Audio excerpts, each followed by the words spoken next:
Kalau kamu mengatakan puasa kok berat, saya nggak kuat, alah belum. Jomblo bertahun-tahun saja kuat, kok masa puasa sehari nggak kuat. Makanya yang jomblo tolong segera menikah. Jangan sekali-kali kamu mati dalam keadaan jomblo. Kenapa? Karena Dajjal itu statusnya jomblo. Artinya kalau kamu mati dalam keadaan jomblo, jangan-jangan kamu cucunya Dajjal. Pemerintah ini menerima kritik. Contoh yang paling baru, bagaimana kemudian saya merespon bersama Kiai Said, bersama Sekjen PBNU terhadap legalisasi miras. Dan bahkan saat itu saya trending nomor 2 di bawahnya Wulan Guritno. Wulan Guritno trending nomor 1 gara-gara kasus perceraiannya. Gus Miftah trending nomor 2 karena menunggu masa iddahnya Wulan Guritno. Wahai maka para codot, ingatlah kalau kamu lihat cewek cantik, lihatnya cukup sekali, tapi yang lama. Yang enggak nadroh itu sebentar. Nadroh itu begini loh, begini langsung matanya dilempar, set. Persoalannya di Indonesia Pak, begini set, di sana ada lagi Pak. Nah, yang menjadi pertanyaan adalah Bapak Ibu lagi hubungan suami istri, belum selesai sudah imsak. Apa yang harus dilakukan Pak Kajari? Gaspol. Saya di Surabaya, Gus mau ngaji sini, kan nanti malam Anda di Doli. Iya, ini kita klubnya lagi party nih, lagi ulang tahun anniversary, mau datang ke sini. Saya datang Mas itu. Katanya mau pengajian, ternyata ya Allah sudah pegang botol, menggunakan pakaian dinas masing-masing. Untung saya pakai kacamata, sehingga apa? Ngelirik nggak kelihatan, gitu loh. Begitu saya masuk naik panggung, Gus Miftah, ayo ngasih tausiah, saya naik panggung, kabeh dan jaluk selfie. Ya Allah, kanan kiri susu. Ya Allah. Assalamualaikum warahmatullahi wabarakatuh. Hamdan wa syukranillah, salatu wassalamu ala rasulillah Sayyidina Maulana Muhammad ibni Abdillah, wala hawla wala quwata illa billah, amma ba'd. Sugeng sonten, selamat sore, Om Swastiastu, Namo Buddhaya, salam kebajikan. Mas Bupati, Mas Dito yang saya hormati, Pak Kapolres, Pak Kajari, Bapak Sekda, Pak Dandim atau yang mewakili dan seluruh Forkompinda, wabil khusus para kiai, para gus, para masyayikh yang saya takdimi, dan Bapak Ibu sekalian yang dimuliakan oleh Allah. Makan nasi pakai soto, saya sowan ke Kediri demi Mas Bub Dito.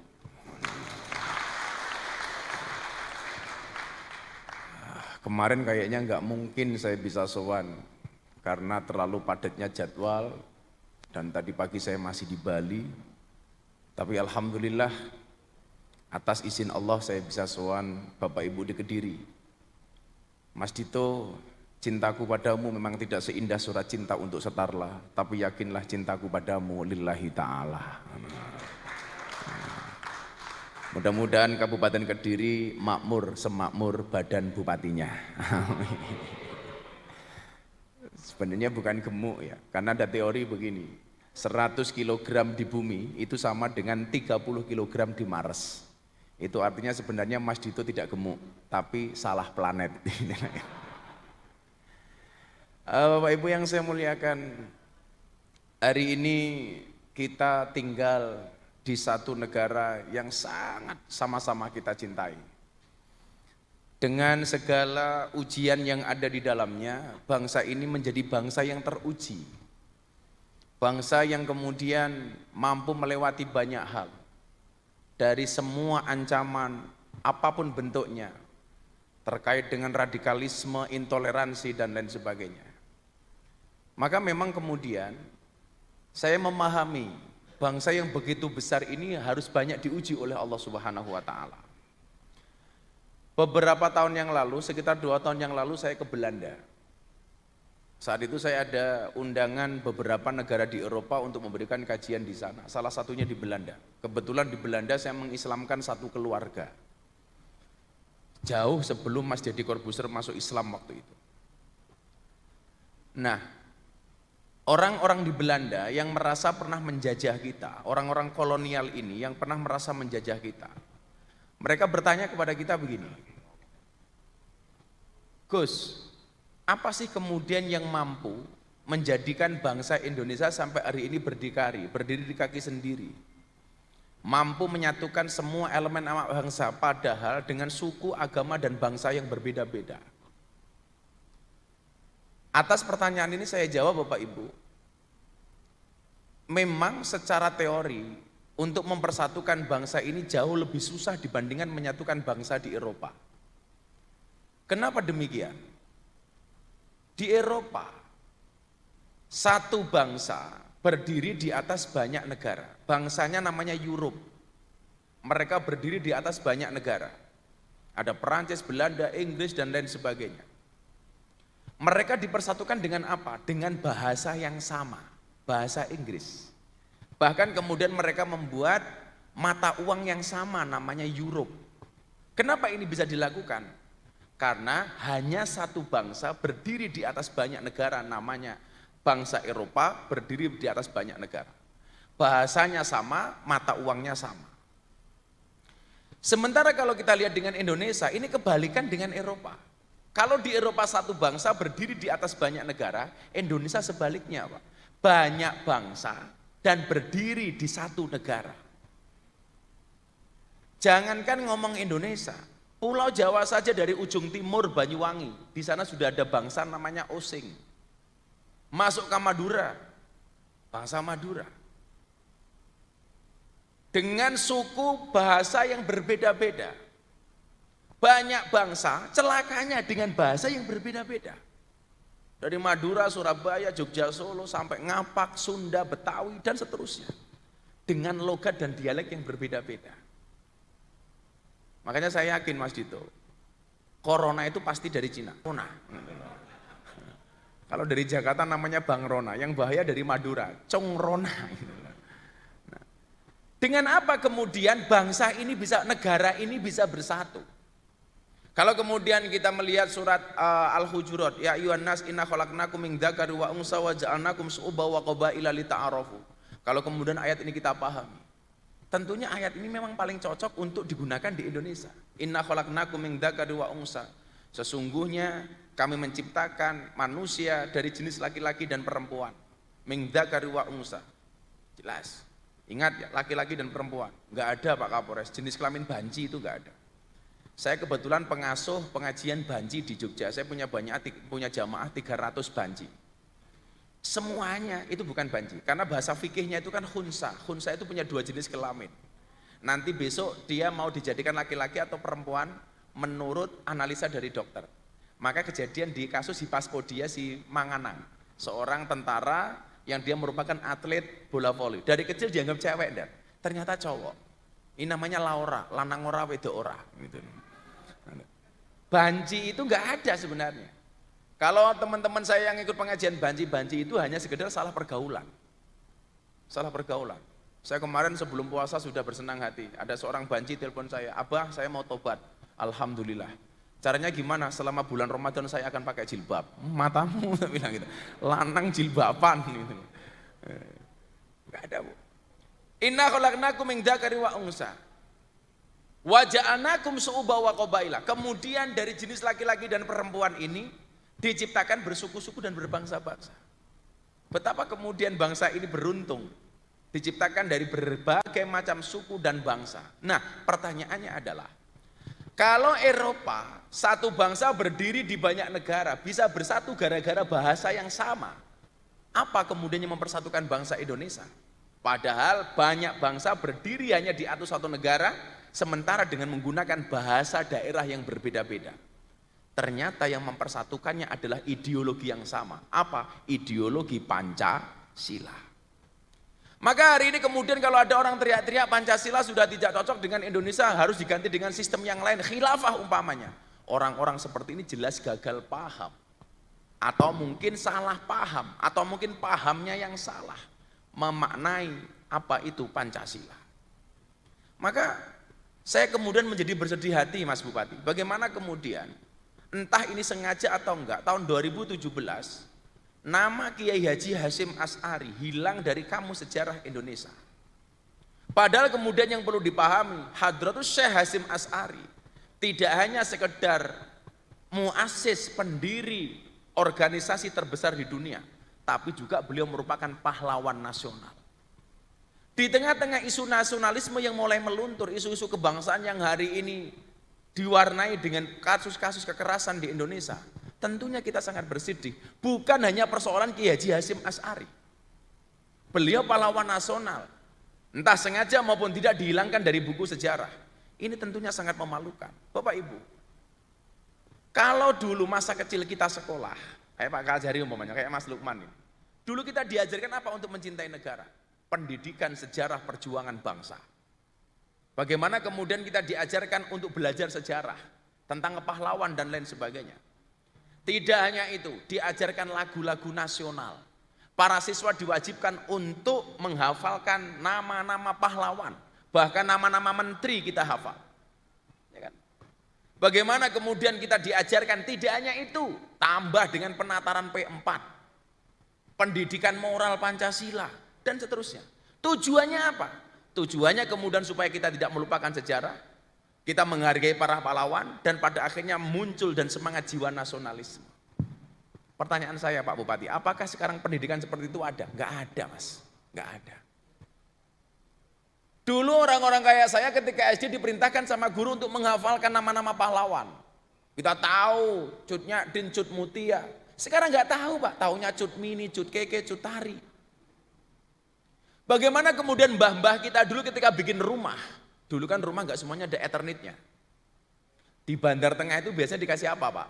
Bendera merah putih. Rumah-rumah lawas ya Pak. Itu ada bendera merah putih. Kenapa orang tua kita mengajarkan untuk memasang bendera merah putih di sana? Karena di zaman Belanda ketika pasang merah putih di depan rumah otomatis diturunkan oleh Belanda. Maka dipasanglah di bandar rumah. Sehingga kemudian apa? Kita sedang duduk di ruang tamu, yang kita lihat adalah merah putih. Kita sedang menerima tamu, tamu kita diajarkan untuk mencintai merah putih.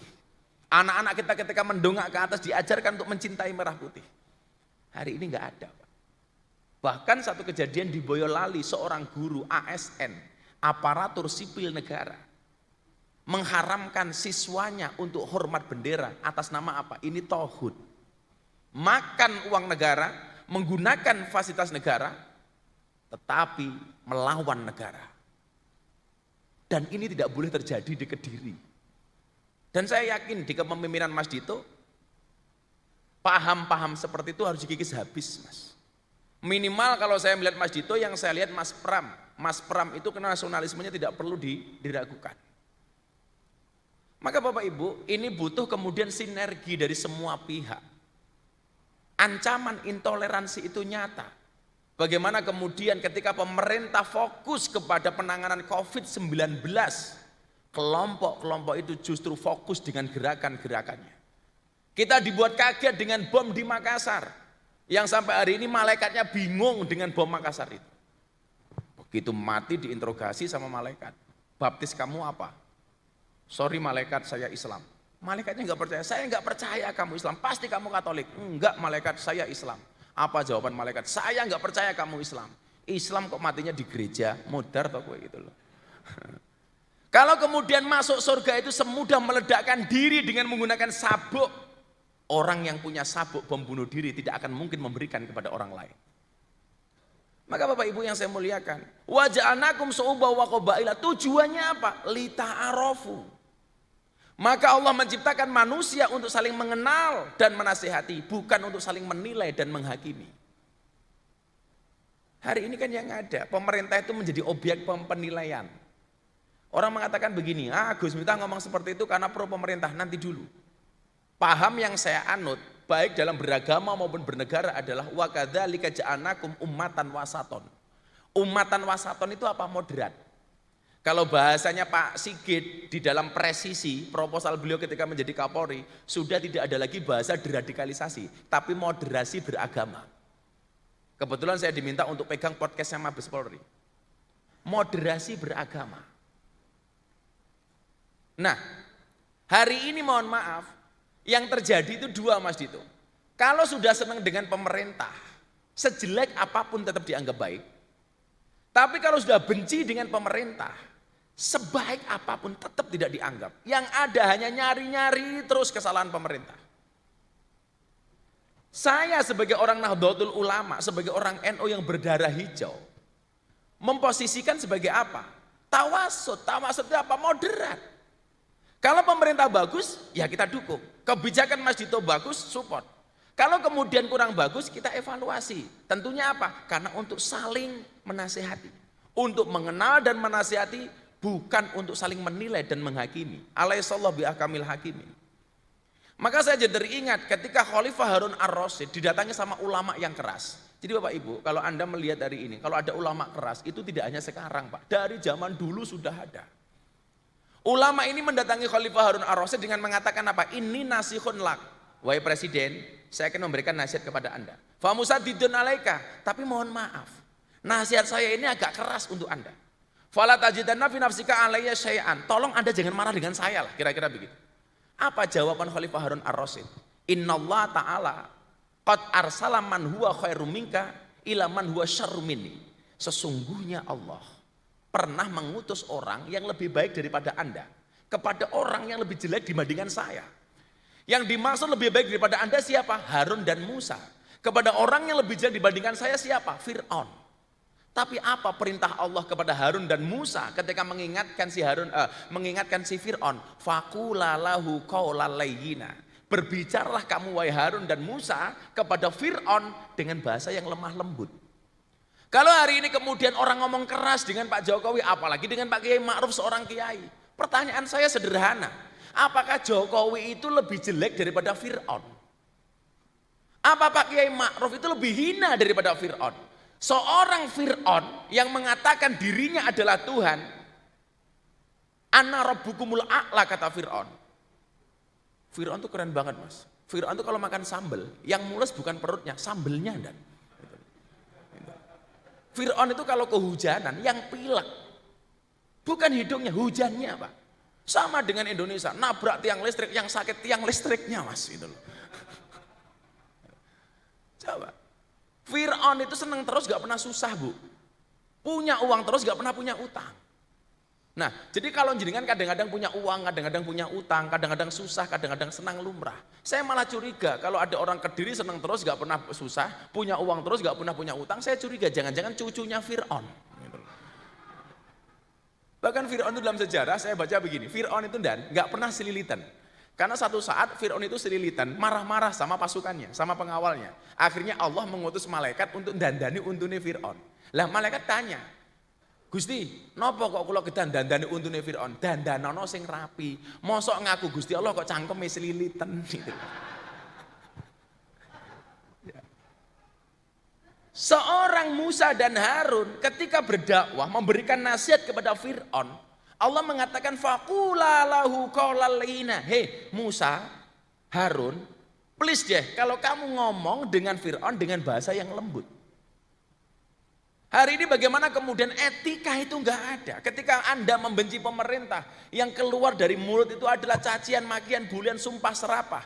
Padahal sama polisi sudah dikasih undang-undang hate speech, ujaran kebencian dan lain sebagainya. Maka kemudian ketika ditangkap sama pemerintah, sama polisi, alasannya apa? Kriminalisasi ulama. Dari mana Anda menganggap itu kriminalisasi ulama? Ketika ada ulama berbuat kriminal dilakukan proses hukum, itu bukan kriminalisasi ulama, tetapi proses hukum kepada ulama yang kriminal. Dan ini tidak hanya menyangkut persoalan Habib. Jangan kemudian dikecilkan, mentang-mentang Habib musuh dan sebagainya. Enggak ada. Dalam ajaran Ahlus Sunnah wajib hukumnya menghormati Habib. Tapi ingat, hubungan kita dengan Habib, coba Anda petakan dalam dua hal, antara sosok dan perilaku. Sosok habaibnya harus Anda hormati, tetapi perilakunya tidak wajib Anda taati. Maka kemudian dalam kitab taklim disebutkan, al-hurmatu khairum minat ta'ah. Hormat itu lebih didahulukan dibandingkan taat. Sosok kehabaibannya, siapapun itu, selama dia duriahnya Rasulullah, wajib kita hormati. Tetapi perilakunya tidak harus kita taati. Contoh yang paling sederhana, di dalam beribadah saya menggunakan pendapatnya Imam Syafi'i. Tapi bukan berarti saya membenci Imam Hambali, Imam Hanafi, Imam Maliki. Saya kasih contoh, tahiyat, 4 imam ini kan beda-beda. Ketika tahiyat, asyhadu alla ilaha illallah, sampai selesai fil alamina innaka hamidum majid. Ini adalah teorinya Imam Syafi'i, pendapatnya Imam Syafi'i. Imam Syafi'i mengajarkan kepada kita asyhadu alla ilaha illallah. Kalau Imam Hanafi beda lagi. Asyhadu alla ilaha illallah. Cuman sekali tok, la nafi Allah isbat. Asyhadu alla ilaha illallah.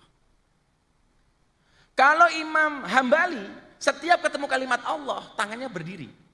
At-tahiyatul mubarakatuh shalawatu thayyibatulillah assalamualaikum ayyuhan nabi wa rahmatullah assalamualaikum wa ala ibadillah asyhadu alla ilaha illallah. Jadi kalau ketemu kalimat Allah tuing tuing tuing tuing. Ini Imam Hambali. Kalau Imam Maliki dari awal sampai akhir itu kan bergerak. At-tahiyatul mubarakatuh shalawatu thayyibatulillah. Gus Miftah bagaimana? Saya menggunakan pendapat Syafi'i. Seperti kebanyakan orang Ahlussunnah wal Jamaah An-Nahdiyah. Asyhadu alla ilaha illallah.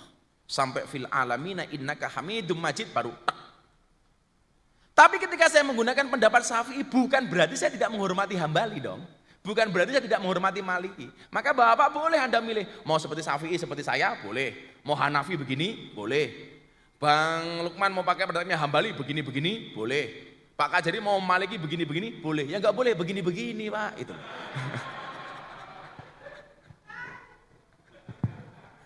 Takhiyat ngene-ngene gitu loh. Apa takhiyat berdasarkan nomor calon bupatinya masing-masing umpamanya. Besok Mas itu nyalon lagi nomor 3 asyhadu alla ilaha illallah, ini kan enggak.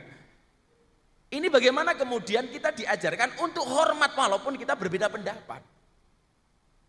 Demikian juga dengan kondisi Habib. Habib siapapun itu harus, enggak ada Ahlussunnah itu membenci Habib itu. Tapi bahwa kemudian ketika kita berbeda pendapat, sah-sah saja dong. Saya berbeda pendapat dengan perilakunya, ya nggak ada masalah dong, normal-normal saja.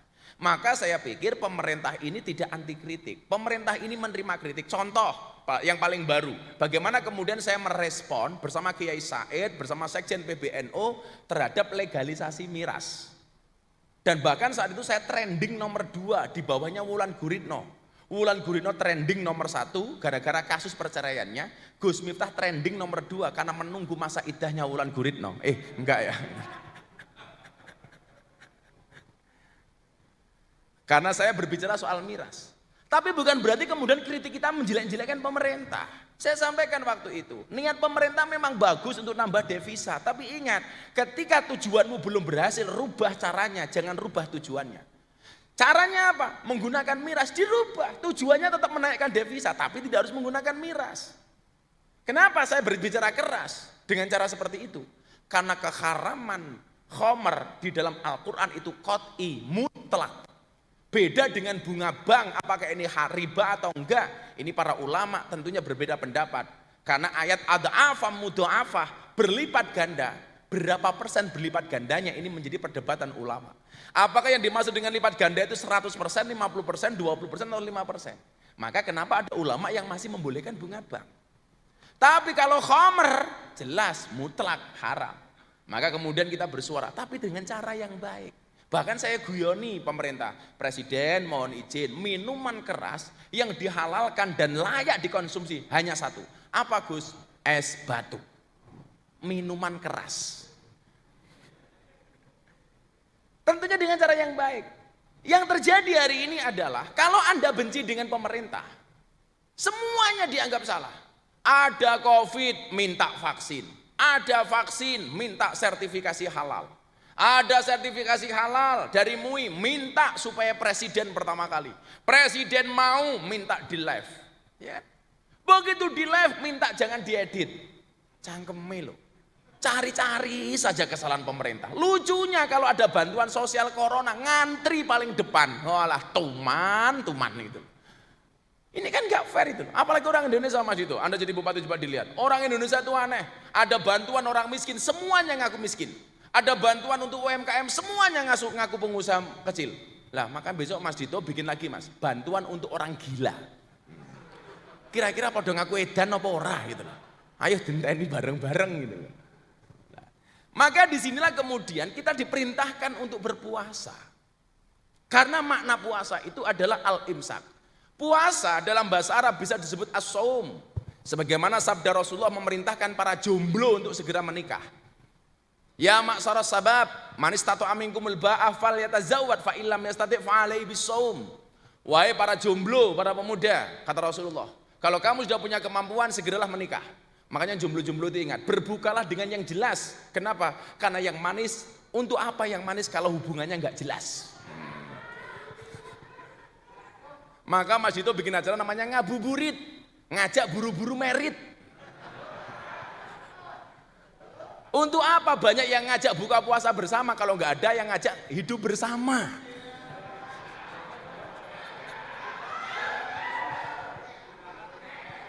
Kalau kamu mengatakan puasa kok berat saya nggak kuat, alah belum. Jomblo bertahun-tahun saja kuat, kok masa puasa sehari nggak kuat gitu loh.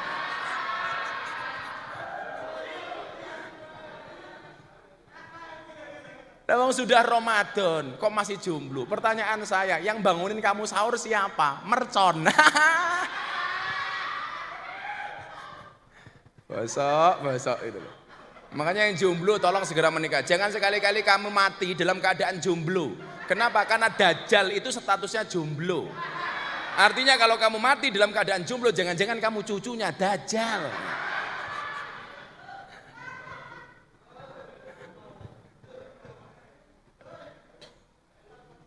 Maka atas semua itu kita diperintahkan untuk as-saum.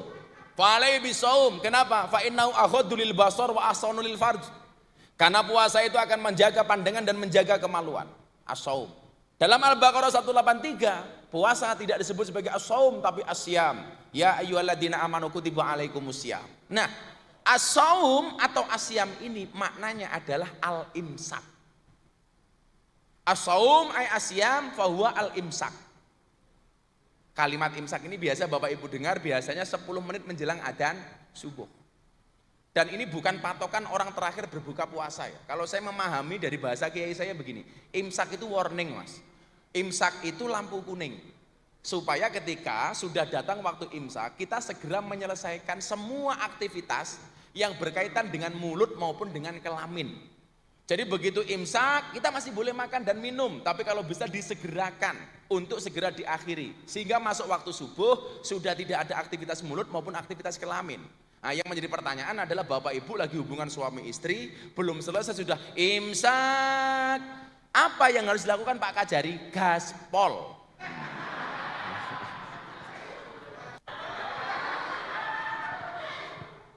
Jangan sampai sudah imsak jangan sampai sudah adzan subuh belum selesai. Lah, kalau belum selesai gimana Gus? Ya tetap harus berhenti. Kalau dilanjut nanggung, batal. Saya itu punya banyak kajian fikih anak-anak Ramadan itu Pak. Lucu-lucu itu pertanyaannya. Saya live di telepon. Gus Miftah, tadi malam saya mimpi basah. Bangun-bangun saya sudah habis subuh.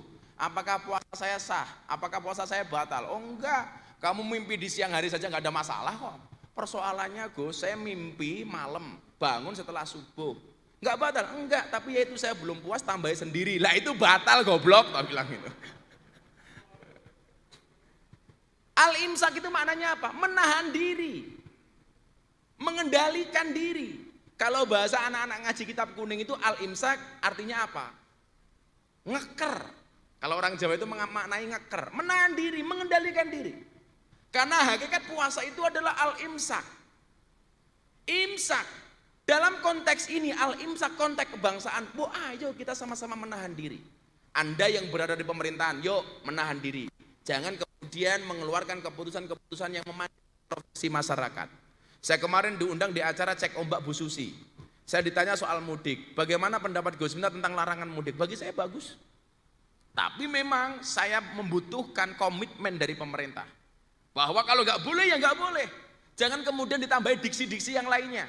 Contoh umpamanya, nggak boleh mudik, boleh berwisata.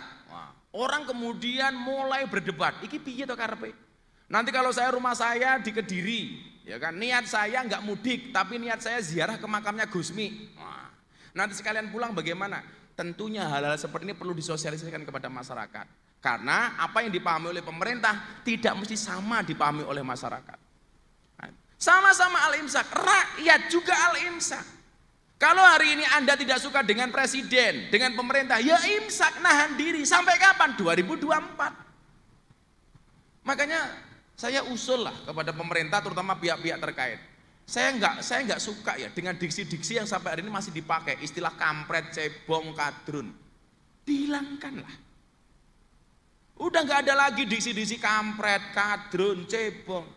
Dan di Indonesia itu dari kampret menjadi cebong itu hanya dengan satu kasus. Saya satu ketika memberikan masukan kepada pemerintah.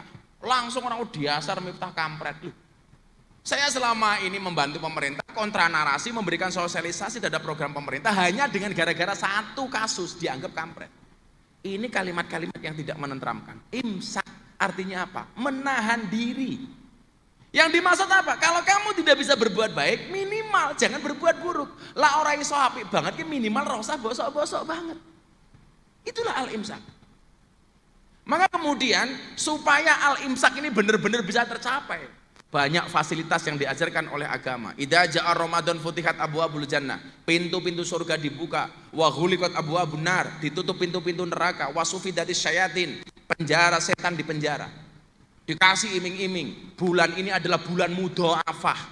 Apa itu? Segala amal baik yang Anda lakukan semuanya dilipat gandakan, bahkan sampai alfun, 1000 kali lipat. Jadi kalau Anda sedekah 1 bungkus nasi di bulan Ramadan itu sama dengan sedekah 1000 nasi bungkus. Kalau ibu-ibu melayani suaminya di bulan Ramadan sekali saja Bu, itu sama dengan melayani 1000 kali. Luar biasa Bu. Besok habis lebaran istrimu, suamimu minta, "Mah, aku minta." Kamu jawab, "Sorry Pak, depositonya masih banyak." Tapi orang lupa, tado'afatis sayyi'at, tado'afatus sayyi'at, kama tado'afatil hasanat. Berlipat gandanya keburukan sama dengan berlipat gandanya kebaikan. Jadi kalau Anda berbuat baik 1 pahalanya 1000, orang berbuat maksiat 1 dosanya ya 1000 ndak. Jadi kalau ada orang Kediri mencuri sekali saja itu sama dengan mencuri 1000 kali. Kalau kemarin saya di Bali saya bilang, kalau Anda suka karaoke di bulan Ramadan sama ladies 1 saja itu sama dengan halnya Anda karaoke dengan 1000 ladies. Modar aku ya aku. Kan lumayan Gus, 1000 ladies tapi bayarnya 1, mbahmu tak bilang. Hati-hati, berbuat buruk 1, dosanya 1000. Berlipat gandanya kebaikan sama, berlipat gandanya keburukan sama dengan berlipat gandanya kebaikan. Maka mudha'afah. Pertanyaannya begini, kenapa untuk bisa al-imsak kita diperintahkan untuk puasa? Kalau bulan Ramadan gini kejahatan tertinggi di Kediri apa? Dan Lukman. Pencurian. Di Gunung Kidul itu lucu. Bulan Ramadan yang paling tinggi malah apa? Perjudian 303. Saya sempat ditelepon Kapolres Agus buat dolan mriki. Napa dan? Iki keluargaku malah do judi kabeh, bahkan ada Pak Haji. Akhirnya saya datang tanya, "Anda haji?" "Iya." "Kenapa Anda judi?" "Nunggu sahur Gus." Ya Allah. Nunggu sahur judi. "Pak Haji menang apa kalah?" "Alhamdulillah saya menang Gus." "Kok bisa?" "Iya Gus, berkah Ramadan." Ya Allah.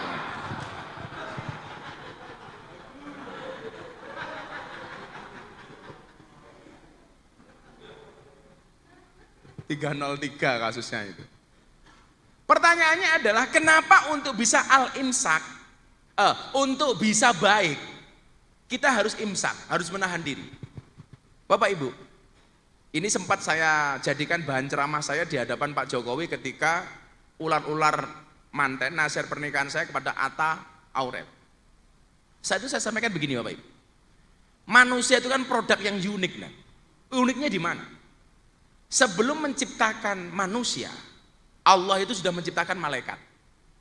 Malaikat itu sifatnya apa Ibu? Bener terus gak pernah salah. Makanya kalau ibu-ibu pengen suaminya bener terus gampang, nikahlah dengan malaikat. Apalagi Israel, tahu salah gitu. Tapi ya itu, memang cowok itu selalu masalah di mata cewek. Yang perlu Bapak ingat, cewek itu kelemahannya 1, terlalu banyak mengingat. Dan cowok kelemahannya juga 1, terlalu cepat melupakan.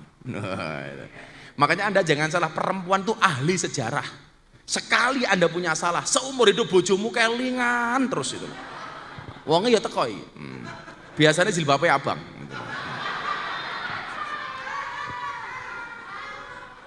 Saya jilbabnya ireng insya Allah. Luwih parah. Cowok itu gak pernah salah, cewek itu gak pernah salah pokoknya Ibu ya. Yang salah ki wong lanang pokoknya. Malaikat diciptakan bener terus gak pernah salah. Setelah menciptakan malaikat, Allah menciptakan setan. Setan itu sifatnya apa? Salah terus gak pernah bener.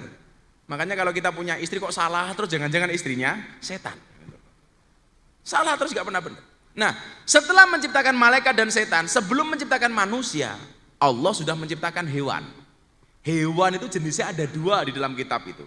Hewan yang nuruti hawa nafsunya sama hewan yang suka nakut-nakuti, Pak.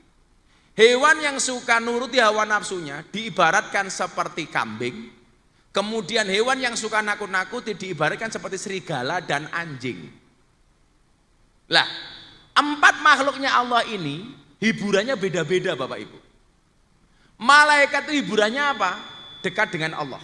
Hobinya malaikat itu dekat dengan Allah. Karena apa? Layak sunama amarohum wa yaf'aluna ma yu'marun. Malaikat tidak pernah bermaksiat. Jadi apapun perintah Allah cuma satu, siap dan 86 melaksanakan. Dan dia tidak pernah bermaksiat. Itu malaikat. Setan hiburannya apa? Goda orang. Innahu lakum aduwwum mubin, itu adalah setan. Musuh kamu yang paling nyata, dia suka menggoda. Kambing hiburannya apa? Makan. Anjing hiburannya apa? Nakut-nakuti. Nah, manusia diciptakan oleh Allah. Ini 4 unsur ini ada semua. Jadi menungso ki ya ana malaikate, menungso ki ya ana setane, menungso ki ya ana wedhuse, menungso ki ya ana asune. Jadi kalau ada ke orang banget dengan gampangnya kita mengatakan, "Wong kok apike kaya ngene to? Ini bukan manusia tapi malaikat. Hadza malakun karim." Oh, ini bukan manusia tapi ini malaikat. Wong kok apik banget gitu. Kemudian kalau ada orang sukanya kok goda orang terus. Wah, ini setan. Maka ada istilah pelakor, pelebut laki orang. Wah, ini setan nih. Makanya kalau mbak-mbak hati-hati, saya udah menikah gak usah dandan. Hati-hati mbak, tetap dandan. Kenapa? Wong lanang ki codot tak kandhani. Makanya Mas Lukman masih ingat tuh, apa bedanya cowok sama cewek? Cewek itu kalau menangis yang ditutup mulutnya. Cowok kalau menangis yang ditutup matanya. Kenapa cewek kalau menangis ditutup mulutnya? Karena cewek sadar diri. Dosa yang paling besar dari cewek berangkat dari mulut. Kenapa cowok kalau menangis ditutup matanya? Karena cowok juga sadar, dosa paling besar dari seorang laki-laki berangkat dari mata. Makanya laki-laki itu kurang ajar. Kalau di jalan dia cewek cantik, wow.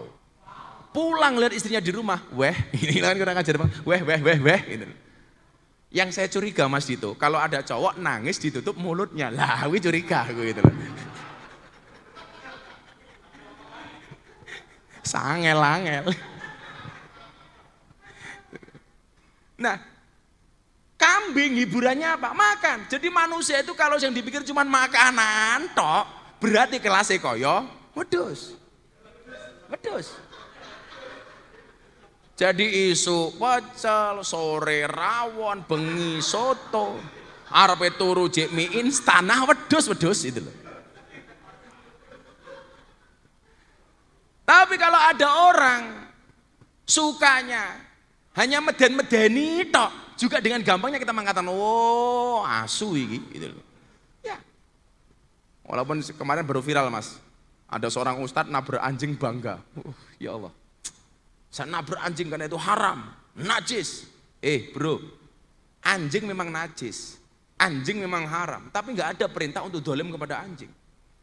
Justru kita itu belajar setia dengan anjing. Maka ada pepatah Arab mengatakan apa? At-imil kalba salasa ayamin sayat guru kafi salasi sanawatin.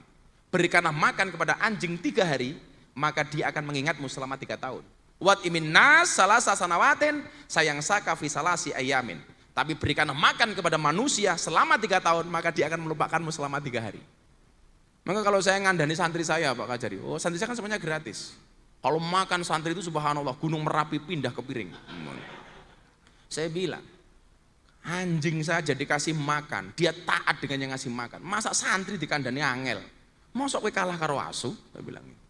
Jadi janganlah kemudian hari ini kita arogan, nabrak anjing dipamer-pamer ke dia bangga. Itulah bedanya dan antara Indonesia dengan Amerika.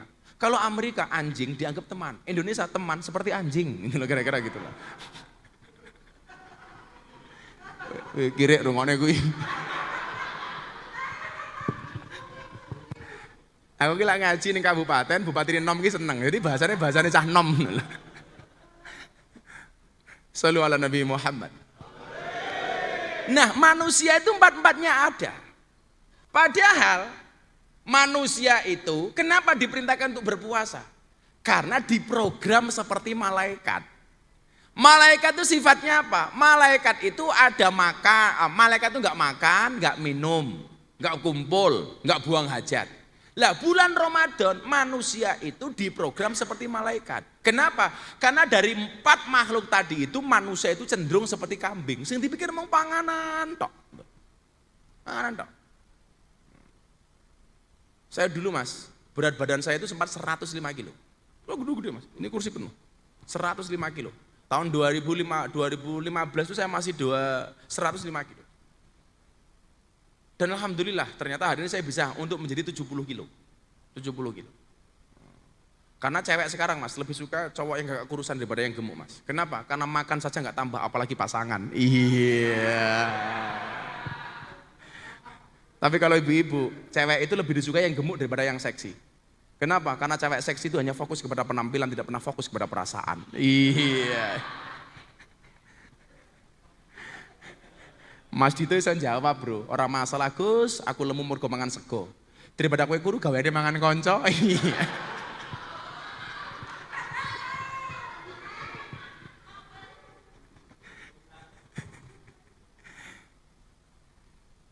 Nah, kita diprogram seperti malaikat. Kan mantasabba biqaumin fahuwa minhum. Kenapa diprogram seperti malaikat? Karena besok itu orang masuk surga sifatnya seperti malaikat. Api. Karena di surga besok sudah nggak ada orang mens, baik menstruasi maupun mencret-mencret. Diprogram seperti malaikat. Kenapa disuruh puasa? Karena selama ini yang kita pikir cuma makanan tok. Nah, maka saya meyakini dalam semua hal, dalam semua kapasitas yang akan selamat itu siapa? Orang-orang yang mampu al-imsak. Sebagaimana ketika saya diundang di acara Mata Najwa, saya ditanya sama Najwa, Gus Miftah, bagaimana pendapat Gus Miftah, orang yang akan selamat menghadapi pandemi ini seperti apa? Jawaban saya sederhana mas. Apa? Orang yang selamat itu bukan orang yang kuat. Nyatanya banyak aktor-aktor Hollywood yang badannya bagus-bagus kena COVID. Bukan orang dengan segala protokolnya yang ketat. Kalau memang orang yang diawasi, dilindungi dengan protokol ketat tidak kena COVID, Donald Trump kena mas. Pangeran Charles juga kena. Bukan orang yang sering olahraga, nyatanya Ronaldo kena, Zlatan Ibrahimovic kena, Valentino Rossi kena. Gitu kan. Bukan dokter yang sehat, nyatanya dokter juga banyak yang meninggal. Bukan orang yang punya uang, orang-orang miliuner dunia banyak yang kena COVID. Tapi juga sebaliknya, kalau kotor, kumuh, itu pasti kena COVID. Coba Anda lihat, orang gila, pengamen jalanan, itu jarang yang kena COVID. Bahkan wong edan iki enggak pernah loron dan Lukman, enggak pernah sakit. Coba Anda lihat deh. Orang gila itu kudanan ya ora tau pilek. Turun ning pinggir dalan ora kemulan ya ora tau masuk angin.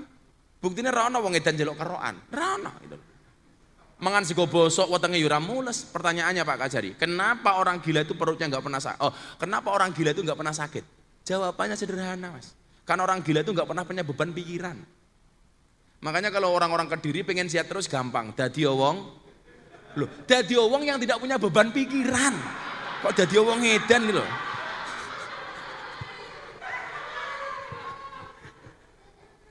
Sangel-angel itu loh. Maghribnya masih lama Mbak, santai aja Mbak. Kamu jangan cari perhatian dong.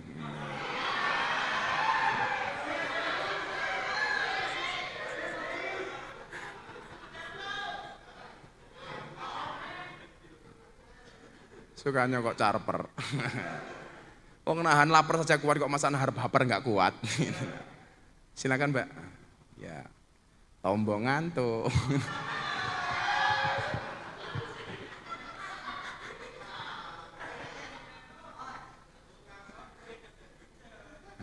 Tukang soteng ya matane kaya ngono malah di zoom gitu.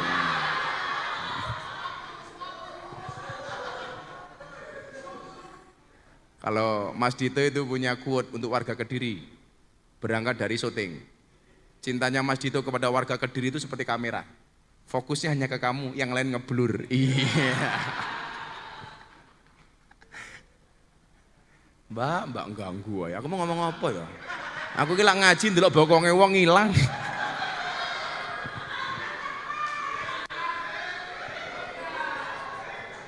Buka didik, jos. Gayanya Pak Kajari wanteng.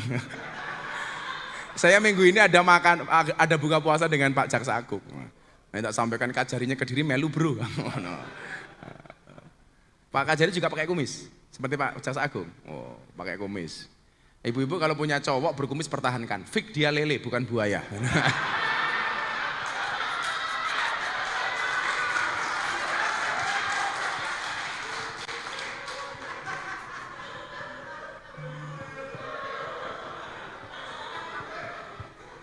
Tapi perempuan itu memang aneh. Perempuan itu lucu tuh. Suka mainan air tapi nggak suka dengan buaya. Itu perempuan.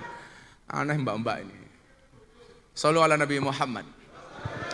Barangkali pertanyaannya begini, kenapa untuk baik itu harus menggunakan puasa? Survei membuktikan, Pak. Orang itu kalau mau puasa dia hebat. Jangankan manusia, hewan itu loh mau puasa dan hebat. Kalau kemudian tadi saya sampaikan Mas Dito, saya dulu gemuk 105 kilo. Salah satu resepnya kenapa saya kurus, Mas, saya puasa Daud. Sehari puasa, sehari enggak.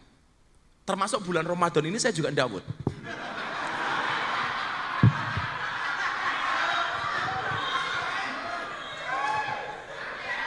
Sangel.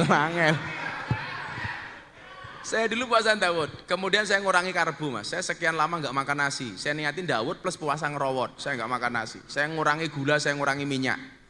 Jadi kalau saya minum kopi itu nggak pernah pakai gula. Karena cowok di mata cewek itu seperti gula di dalam kopi. Beneran. Bikin kopi nggak ada gulanya, pahit, yang disalahkan gulanya. Nggawe kopi rono gula nih. Begitu bikin kopi kemanisan, yang disalahkan tetap gulanya. Beneran. Gawe kopi kakean gula gitu. Salah saja gula itu di mata kopi. Ya. Makanya begitu, Mas, jadi pejabat itu seperti gula di dalam kopi. Ada rasanya namun tidak pernah diperhatikan keberadaannya. Iya. Makanya jadi bupati itu kalau berprestasi jangan minta dipuji, kalau salah siap-siap dibully gitu loh. Rupa-rupa ngono kuwi lah gitu loh.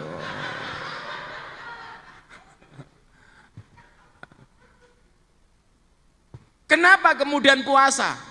Sumu tasihu jelas, karena puasa itu menyehatkan. Apa buktinya orang puasa itu sehat? Kalau kita mau masuk orang operasi, Pak, mau dioperasi, pasti disuruh puasa terlebih dahulu minimal 6 jam. Itu menunjukkan puasa itu sehat. Yang kedua apa? Hewan sekalipun mau puasa itu sehat. Contohnya, Pak, ular. Ular itu makan sekali, puasa sebulan. Makanya Allah memberikan senjata hebat kepada ular, bentuknya upas. Bisa. Wedhus itu gak pernah puasa, makan tok. Makanya wedhus gak duwe upas. Makanya kalau Anda digigit wedhus sama digigit ular, itu lebih berbahaya digigit ular. Ono pitik disembur ula, pitiknya mati. Ono wedhus disembur ula, wedhusnya mati.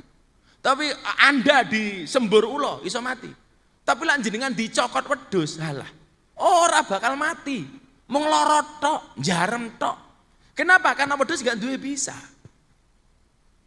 Makanya kenapa kemudian salah satu doa yang mustajabah itu adalah doanya orang berpuasa, dakwatus shaim. 3 doa yang pasti diijabah oleh Allah.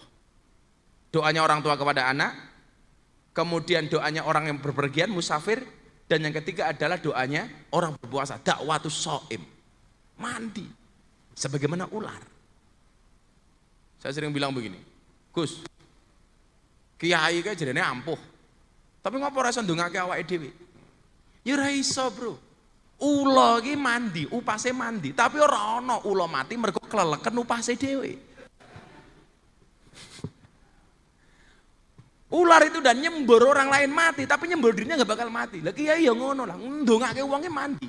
Gus Miftah ndongake Mas Dito dadi bupati, mandi. Tapi ndongake aku dhewe, orang mesti iso dadi bupati. Angel matamu, angel iki ngomongin.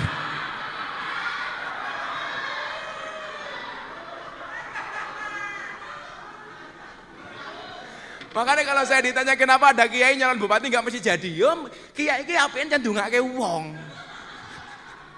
Ora ndongake awake dhewe. Tapi kan saya terbukti ndongake wong supaya segera menikah, wong saya sudah menikah. Ya kamu yang jomblo-jomblo itulah. Allah menciptakan manusia berpasang-pasangan, betul? Betul. Itu artinya kalau kamu tidak punya pasangan jelas, kamu bukan manusia. Nah. Wedhus sih mulai kita. Nah, tujuannya apa? La'allakum tattaqun. Ketika kita kemudian berpuasa dengan segala dimensinya, dengan segala aturan-aturannya, dengan segala protokoler puasanya, Menjauhkan diri dari hal-hal yang membatalkan puasa, dari yang mengurangi pahala puasa, bahkan membatalkan pahala puasa. Tujuannya apa? La'allakum tattaqun, untuk mendapatkan derajat takwa. Kita hari ini diuji Bapak Ibu, kita itu sering bisa tahu apa yang membatalkan puasa, tapi kita sering lupa dengan apa yang mengurangi pahala puasa. Kalau yang membatalkan pahala puasa salah satunya apa? Masukkan makanan dan minuman melalui lubang asli yang 9. Dalam kitab Risalatus Siam atau kitab Siam, 2 mata, 2 telinga, 1 mulut, 2 lubang hidung dengan 2 lubang bawah, depan belakang. Kita hafal, kita hafal. Tapi ingat, lubang-lubang ini juga berpotensi untuk mengurangi dan membatalkan pahala puasa. Ketika mata digunakan untuk memandang yang bukan haknya, telinga mendengarkan kemaksiatan, mulut ngomong yang enggak-enggak, memang tidak membatalkan puasa, tapi bisa mengurangi pahala puasa, bahkan membatalkan pahala puasa. Lihat cewek seksi di jalan itu enggak membatalkan puasa Pak, tapi mengurangi pahala puasa. Makanya Sayyidina Ali diingatkan oleh Rasulullah, ya Ali la tasbi'in nadhra fa innalakal ula wa laysa lakal akhirah. Wahai Ali, jangan kamu ikuti pandangan pertamamu dengan pandangan keduamu, karena pandangan pertama milikmu, yang lain bukan milikmu. Wahai maka para codot, ingatlah kalau kamu lihat cewek cantik, lihatnya cukup sekali, tapi yang lama. Yang enggak nadhra itu sebentar. Nadhra itu begini loh, begini langsung matanya dilempar, set. Persoalannya di Indonesia Pak, begini set, di sana ada lagi Pak, itu loh.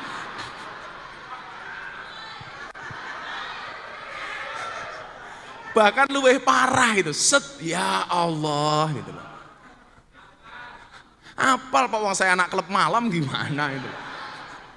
Saya di Surabaya, Gus mau ngaji sini, kan nanti malam Anda di Doli. Iya, ini kita klubnya lagi party nih, lagi ulang tahun anniversary, mau datang ke sini, saya datang Mas itu. Katanya mau pengajian, ternyata ya Allah sudah pegang botol, menggunakan pakaian dinas masing-masing. Untung saya pakai kacamata, sehingga apa? Ngelirik nggak kelihatan, itu loh. Begitu saya masuk naik panggung, Gus Miftah, ayo ngasih tahu saya naik panggung. Kabeh dan jaluk selfie, ya Allah, kanan kiri susu, ya Allah.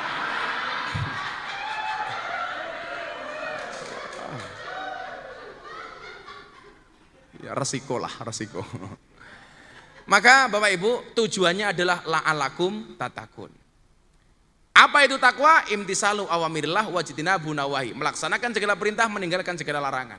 Lah orang-orang seperti itu pada akhirnya akan dikaruniai oleh Allah hati yang luar biasa. Ini kajiannya masih panjang tapi sudah maghrib ya kayaknya ya. Kurang berapa menit Mas? Berapa? Oh 10 menit lagi. Lagi. La'alakum tatakun, menjadi pribadi yang takwa. Takwa melaksanakan perintah, meninggalkan larangan. Ini idealnya Mas. Saya itu selalu membuat pilihan-pilihannya. Idealnya orang itu kan perintah dilaksanakan, larangan ditinggalkan. Nah, kalau anak-anak di klub malam, anak-anak jalanan itu biasanya apa? Dominan dominan melaksanakan apa yang dilarang. Maka saya bilang, kalau kamu belum bisa meninggalkan apa yang dilarang oleh Allah, maka perintah Allah jangan kamu tinggalkan. Idealnya kan yang bagus dilaksanakan, yang jelek ditinggal. Kalau yang jelek masih dilakukan, minimal yang baik jangan ditinggal. Maka kelasnya adalah amar ma'ruf nyambi mungkar.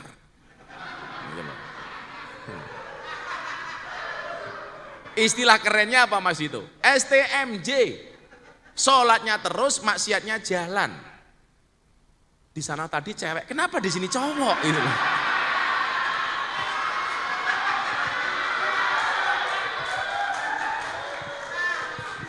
Ya kowe iki lho.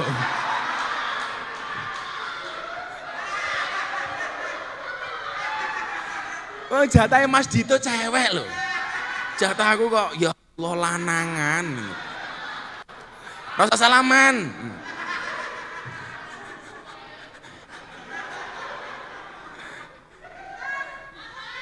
Ini tadi juga STMJ bro. Seleranya tinggi, mukanya jelek.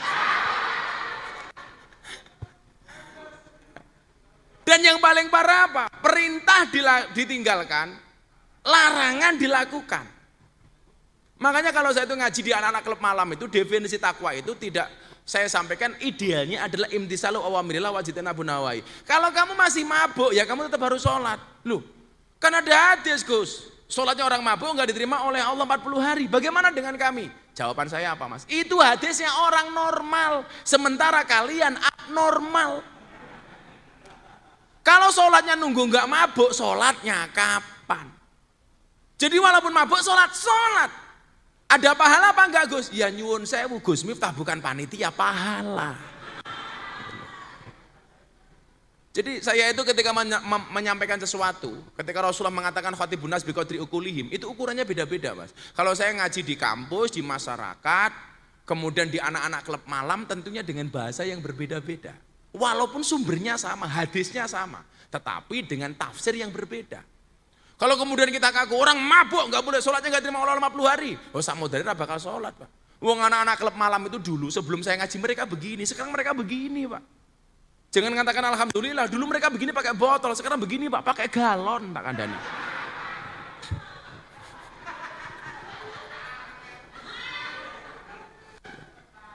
Jadi standar-standarnya itu kemudian takwa itu seperti ini. Nah, takwa sendiri itu dari berapa huruf? Ta, qaf, wawu, iya. Lah seseorang bisa dikatakan takwa manakala dia mampu mengamalkan 4 huruf ini. Taknya apa? Tawaduk. Tawaduk itu apa? Rendah hati, rendah diri. Tawaduk idza manil talinasi rif'atan. Sifat rendah diri, rendah hati. Sebagai pemimpin punya sifat tawaduk. Untuk apa? Untuk nyengkuyung melayani umatnya. Kapolres, polisi slogannya apa? Melayani masyarakat. Dari Kodim juga seperti itu. Ini Pak Kasdim ya. Saya itu punya cerita Mas. Jadi ada Dan Ramil ngundang kiai pengajian disuruh mujahadah. Ada Pak Dandim, ada Dan Ramil. Sepanjang mujahadah kiainya itu yang disebut hanya Kodim. Ya Kodim, ya Kodim, ya Kodim, ya Kodim. Padahal panitianya Dan Ramil.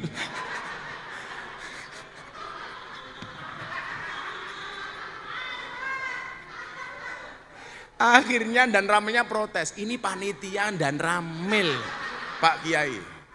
Akhirnya diganti ya Dan Ramil, ya Dan Ramil.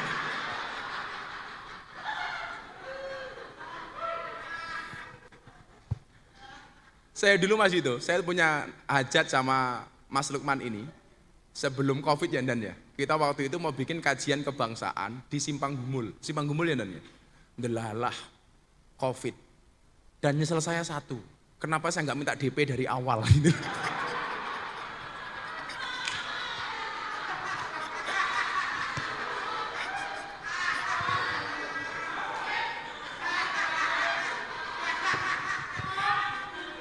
Sangel.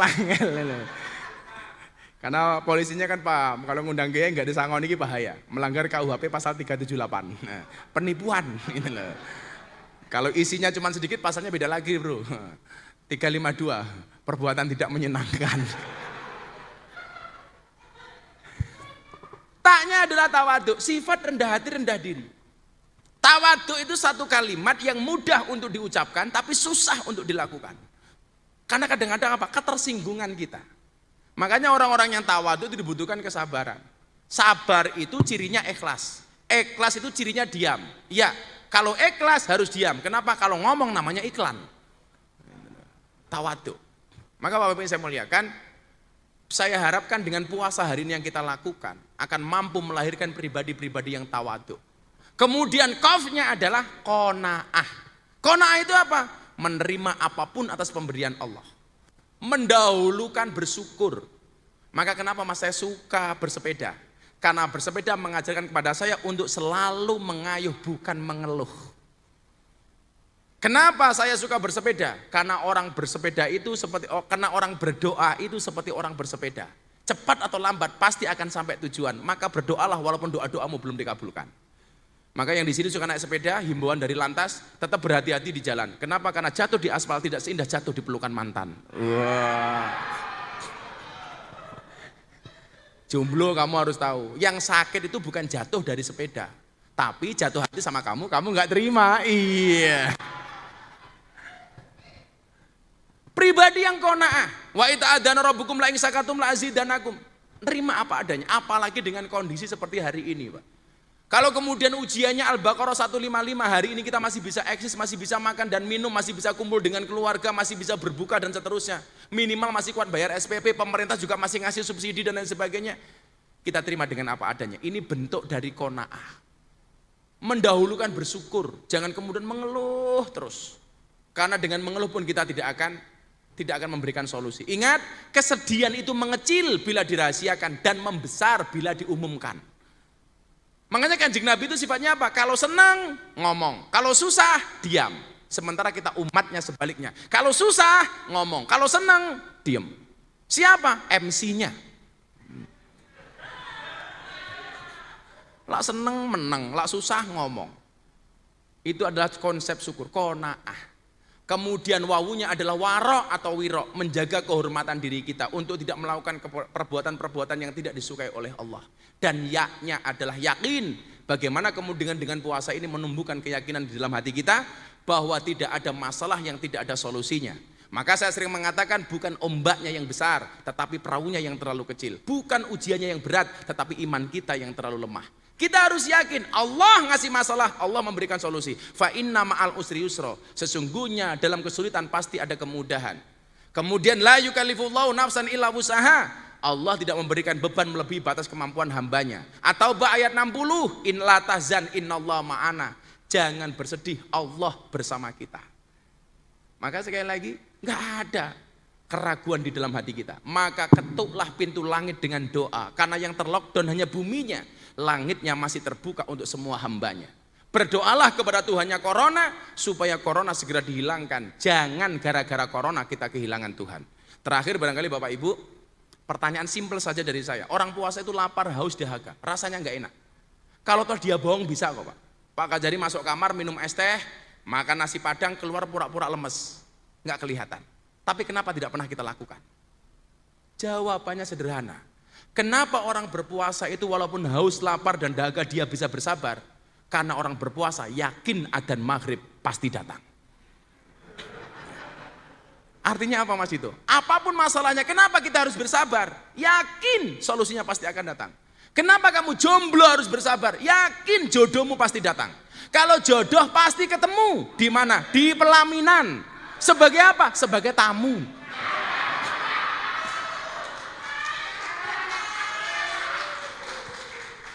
Wis oman amin tamu. Maka sejomblo-jomblonya kalian pasti akan berakhir. Amin. Di mana berakhirnya? Kalau tidak di pelaminan, minimal di pemakaman, insya Allah. Sekali lagi, kenapa orang berpuasa mau bersabar? Karena yakin adzan maghrib pasti datang. Yen ono posone mesti ono bukone. Yen ono posone mesti ono bodone. Mudah-mudahan dengan imsak ini semuanya di antara kita akan mendapatkan kemenangan dari Allah Subhanahu wa taala. Wallahu alam bisawab. Assalamualaikum warahmatullahi wabarakatuh.